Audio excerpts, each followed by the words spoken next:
Би бол Бордгон өвөгт Ганбатын Батцэг өмнгийн Цэнхэрговынхаа бор толгод дээр тоглож ирсэн жирийн нэгэн бороохон хөгжил дэвшил хөгжрөн цэнгэнээс хоцрохыг хүсдэг жинзийн үеийн нэгэн төлөөлөл. Бид үргэлжлэл дэлхийн иргэн байхыг хүсдэг. Тэднээс хоцрохгүй байхыг хэн нь хаана хичээж яваа. Би ч бас тэдний нэг. Яг үүнтэй адил дэлхий дахинаа хэрэгжүүлээд байгаа тогтвортой хөгжөөл, хариуцлагатай хэрэглээг дэмждэг иргэд ахыг ч бас бид бүхэн ирмэлцэж байна.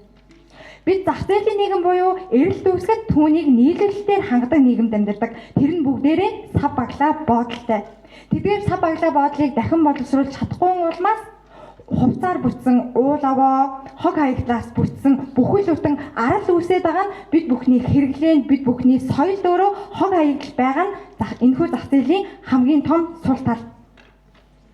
Сайхан бид бүхэн Валентины баяраар, цагаан сарын баяраар олон 10 ийм гоё сав баглаа бодолтой чихэр шоколадыг нэгэндээ бэлгэлхийг хүсдэг. Гэхдээ хинч дахин боловсруулсан уу? Дахин боловсруулах боломжтой юу гэдгийг анхаарч үздэггүй. Байгаль орчинд хор хөнөөлтэй сөрөг нөлөө үзүүлнэ гэдгийг мэдсээр байж түүнийг үл тоож байгаа нь хариуцлагагүй иргэдийг бий болгох хандлагатай. 2015 оноос олон улс орнууд нэгдээд байгаа тогтвортой хөгжлийн бодлого нь энэхүү хариуцлагатай хэрэглээг дэмждэг иргэдийг бий болгох, уур амьсгалын өөрчлөлтөд тэмцэх, минималист байдлыг дэмжих гэх зэрэг ийм олон зүйлсийг улс орнуудад ингэж уриалдаг хөтөлбөр гэдгийг та бүхэн мэдж байгаах, мэдгүй хүмүүс энэхүү марафоноор дамжуулан мэддэг болсон байх гэж бодож байна. Тэгвэл эдгээр зүйлс нь монголчуудын аль хэдийн ухамсарт нь, философит нь байсан зүйл байж гол усан цүүд бас аахгүй, булаг шамдыг бохирдуулахгүй, мод чулууг дэмийг хөдлөхгүй гэх зэрэг нь зүгээр нэг цээр биш, зүгээр нэг мухар сүсэг биш, харин байгалаа хамгаалах бичигдээгүй хууль байсан юм байна. Нүүдэлчин ах үед хог хаягдал гэдэг ойлголт бараг байгаагүй. Малынхаа махсүү, арьс ширийг нэгийг нь үлдээлгүй дуустал нь хэрэглэж ирсэн одоогийн бид бүхний яриад байгаа нэрлээд байгаа тогтвортой хэрэглээ дахин ашиглалт юм байна.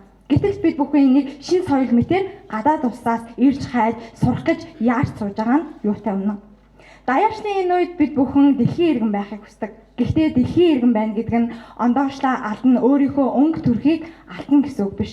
Харин ч өөрийн ондоошлоо хадгалан, өөрийн ухамсараараа дамжуулан байгаль орчноо хамгаалах итгэл найдвар, ойлголт бид бүхэнд байгаа юм шүү гэдгийг өвлүүлэх ёстой юм байна гэдгийг би энэхүү эсээгээ бичиж байхдаа, ихтгэлээ бичиж байхдаа хамгийн сайн ойлгосон зүйлс юм аа нэг юм аа. Би өөрөөсөө асуудаг, би байгаль орчинд ээлтэй амьдрахыг маш их хичээдэг, ингээ боддог хүн.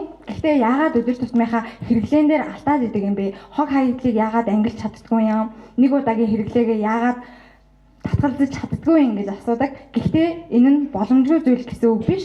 Харин бид бүхний ухамсар, дадал хоёр л дутаад байгаа зүйл юм аа. Хэрвээ бид бүхэн хэлсэн үгэндээ эзэн бай гэдэг шиг хийсэн үйлдэлдээ эзэн бай гэдгийг дагаж мөрдвөл бид бүхэнд юу болох вэ? Бид бүхэн хог хаягдлаа ангилж эхлэн, бид бүхэн давуу утыг хэрэглэж хэвшин, тог цахилгаанаа хэмнэж эхлэх зэрэг юм жижигхэн үйлдэлүүд нь том өөрчлөлтийн эхлэл болж чадах юм аа. Өгдөөс маань бид бүхэнд байгаль орчинтойгоо зохицон амьдрах, түүнийг хайрлах, хамгаалах ухааныг үлдээсэн. Үүнийг бид бүхэн орчин үеийн мэдлэгтэй хослуулан илүү хариуцлагатай нийгмийг, илүү байгаль орчиндөө ээлтэй нийгмийг бүтээх ёстой, бүтээж чадна гэдэгт ч би итгэдэг. Жинзийн үеийн төлөөлөл миний хувьд дэлхийн чиг хандлагыг дарахын зэрэгцээ Монгол ах уу, Монгол ухаанаа алдахгүй байхыг хүсдэг. Учир нь бидний ондоошил зүгээр нэг дээл хувцас биш, морин хуур биш, харин байгаль орчиндойгоо хандах хариуцлага, үг үйлдэлийн нэгдэл, хариуцлагатай соёл юм байна. Байгалаа хамгаалах гэдэг зүгээр нэг том уриал лозон биш, өдөр тутмын бид бүхний шийдвэр, бид бүхний ухамсар юм байна. Өв соёл маань бид бүхэнд замыг нь зааж өгсөн, харин үүгээр алхах хэсэг нь та бидний сонголт. Би үүгээр алхахыг шийдсэн, харин та